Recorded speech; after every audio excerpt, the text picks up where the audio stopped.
जी नमस्कार, मैं हूं विपुल कुमार और आप देख रहे हैं सूर्य विहार डिजिटल न्यूज। जब से शिक्षा विभाग में अपर मुख्य सचिव के पाठक आए हैं तब से अपने एक से बढ़कर एक नए तुगलकी फरमान से वो चर्चा में बने हुए हैं। कई ऐसे फरमान जारी कर चुके हैं जिससे शिक्षक काफ़ी परेशान हैं और अब एक और फरमान उन्होंने जारी किया है और वो फरमान है कि शिक्षक अगर वो कोचिंग संस्थान में पढ़ाते होंगे तो उन्हें चिन्हित किया जाएगा और फिर उन पर कार्रवाई भी की जाएगी। इसके लिए बिहार के सभी जिला पदाधिकारी को के पाठक ने एक पत्र जारी किया है और पत्र में कहा है कि जिला शिक्षा पदाधिकारी के माध्यम से ये सुनिश्चित कराएं कि जिले भर के जितने भी कोचिंग संस्थान हैं उनमें उनसे एक शपथ पत्र लें कि उनके कोचिंग संस्थान में सरकारी शिक्षक पढ़ाते हैं या नहीं पढ़ाते हैं। उनको अब कोचिंग संस्थान वालों को अब एक शपथ पत्र देना होगा और शपथ पत्र देकर बताना होगा कि हमारे पास प्राइवेट शिक्षक पढ़ाते हैं या सरकारी शिक्षक। पहले शपथ पत्र लिया जाएगा। शपथ पत्र में अगर कोचिंग संस्थान के लोग ये बता देंगे कि हमारे पास सिर्फ प्राइवेट शिक्षक पढ़ाते हैं तो उसके बाद में फिर के पाठक जांच कराएंगे और जांच में अगर औचक निरीक्षण में अगर ये पकड़ में आ गए कि सरकारी शिक्षक पढ़ा रहे थे तो फिर कोचिंग संस्थान पर भी कार्रवाई होगी और उसके बाद सरकारी शिक्षकों पर भी कार्रवाई होगी। इसकी तैयारी जोरों पर है और इसके लिए उन्होंने जिला पदाधिकारी के साथ साथ जिला शिक्षा पदाधिकारी को वीडियो कॉन्फ्रेंसिंग के माध्यम से भी ये जानकारी दी है कि ये सुनिश्चित कीजिए कि आपके जिले में कितने कोचिंग संस्थान हैं और उन कोचिंग संस्थानों में कौन कौन से शिक्षक पढ़ाते हैं, प्राइवेट पढ़ाते हैं या सरकारी पढ़ाते हैं। अगर प्राइवेट अगर पढ़ाते होंगे तो फिर कोई बात नहीं, लेकिन अगर सरकारी शिक्षक कोचिंग संस्थानों में पढ़ाते होंगे तो इसको तत्काल रोकना होगा। अगर कोचिंग संस्थान के लोग झूठ बोलते हैं या फिर शपथ पत्र में ये बता देते हैं कि कोई सरकारी शिक्षक नहीं पढ़ाते हैं तो फिर अगली बार उनमें जांच कीजिए और जांच में अगर ये बात पकड़ा जाता है कि सरकारी शिक्षक पढ़ा रहे थे तो फिर उनके खिलाफ कड़ी कार्रवाई करनी होगी।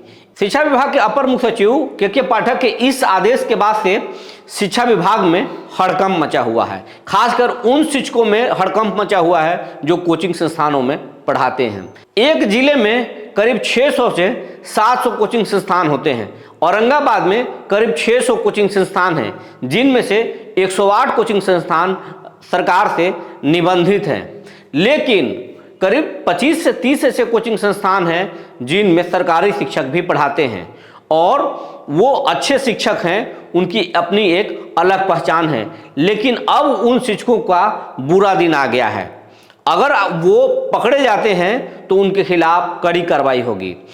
कई तो ऐसे सरकारी शिक्षक हैं जिनका बाकायदा अपना कोचिंग संस्थान है और शहर में उसकी अपनी एक अलग पहचान है, लेकिन अब उन कोचिंग संस्थानों में ताला लटकने का बारी आ चुका है या फिर अगर वो नहीं पढ़ाएंगे तो फिर उन कोचिंग संस्थानों को किसी को सौंपना होगा।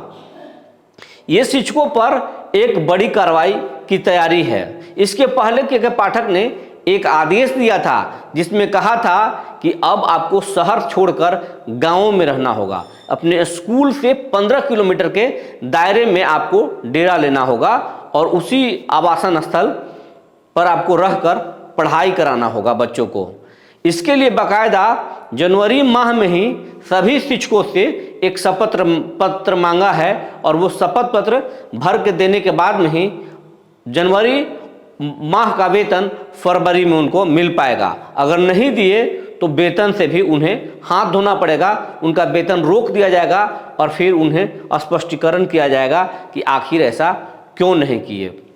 इसके साथ साथ कई ऐसे के पाठक के आदेश हैं जो शिक्षकों को काफ़ी परेशान किए हुए हैं।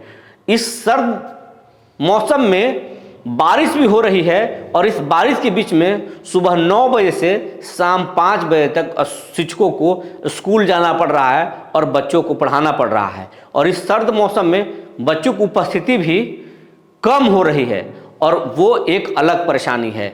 स्कूल में 75% से बच्चे कम नहीं होने चाहिए। अगर 75% से बच्चों की संख्या कम होती है तो फिर उनको जिला मुख्यालय में बुलाकर जिला शिक्षा पदाधिकारी पूछते हैं कि आखिर इसकी वजह क्या है।